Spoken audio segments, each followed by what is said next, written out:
Hello folks, if you encounter device either stopped responding or has been disconnected message, then watch this video to fix it.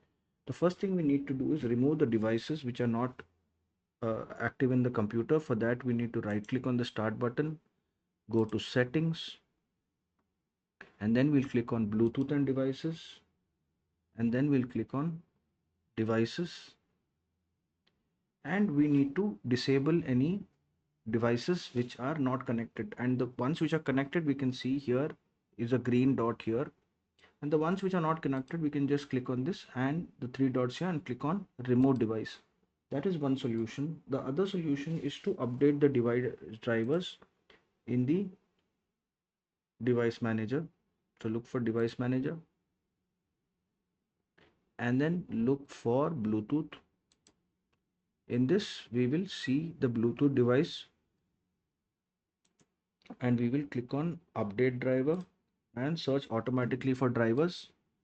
If that doesn't work, then what we will do is we will right click on it, click on uninstall device, and then after we uninstall device, click on action and then scan for hardware changes.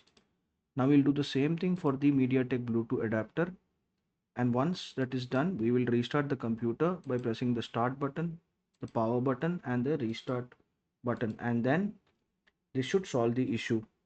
If this video helped you, then kindly subscribe to the channel. Enjoy your day.